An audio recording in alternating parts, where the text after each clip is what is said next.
Hello friends, ഇന്ന് നമ്മൾ ഉണ്ടാക്കാൻ പോകുന്നത് ബ്രേക്ക്ഫാസ്റ്റിനും അതുപോലെ തന്നെ സ്നാക്സിനും ഒരുപോലെ കഴിക്കാൻ പറ്റുന്ന ഒരു ഐറ്റമാണ് കേട്ടോ. വേറെ ഒന്നുമല്ല, മുട്ടപ്പത്തിരി. ചില സ്ഥലങ്ങളിൽ ഇതിന് ഓട്ടട എന്നൊക്കെ പറഞ്ഞ് കേട്ടിട്ടുണ്ട്.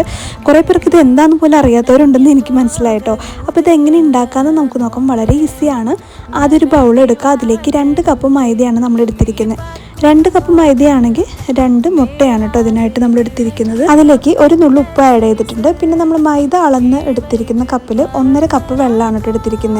ഈ ഐറ്റംസ് എല്ലാം നമുക്ക് നല്ല പോലെ ഒന്ന് മിക്സ് ചെയ്തെടുക്കണം. അതായത് ദോശമാവിൻ്റെ ബാറ്ററിൽ ആ ഒരു കൺസിസ്റ്റൻസിയിലാണ് കേട്ടോ ഇത് നമ്മൾ മിക്സ് ചെയ്തെടുക്കേണ്ടത്. എങ്കിൽ മാത്രമേ നമുക്ക് കറക്റ്റായിട്ട് നല്ല സ്വാദുള്ള മുട്ടപ്പത്തിരി റെഡിയാക്കി എടുക്കാനായിട്ട് സാധിക്കുള്ളൂ. അപ്പോൾ നമ്മുടെ ബാറ്റർ നല്ല സ്മൂത്തായിട്ട് കിട്ടിയിട്ടുണ്ട്. അപ്പം ആദ്യം നമ്മളിത് ഉണ്ടാക്കുന്നത് ദോശക്കല്ലിലാണ് കേട്ടോ. ദോശക്കല്ല് നന്നായിട്ട് ചൂടായതിന് ശേഷം എണ്ണയൊന്നും തടവാതെ നമ്മൾ ഈ ബാറ്റർ ഒഴിച്ചു കൊടുക്കുകയാണ് ചെയ്യുന്നത്.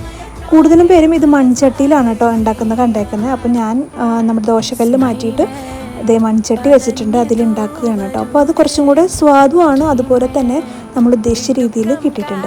അപ്പോൾ നിങ്ങൾ ഇതുവരെയായിട്ടും ഈ മുട്ടപ്പത്തിരി ട്രൈ ചെയ്തിട്ടില്ല എന്നുണ്ടെങ്കിൽ എന്തായാലും ട്രൈ ചെയ്യണം. ഇതിൻ്റെ മുകളിലേക്ക് തേങ്ങാപ്പാൽ ഒഴിച്ച് അങ്ങനെയാണ് കേട്ടോ കഴിക്കേണ്ടത്. അതാണ് ഇതിൻ്റെ ഒരു കോമ്പിനേഷൻ.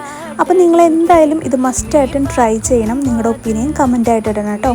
അപ്പോൾ അത്രയേ ഉള്ളൂ.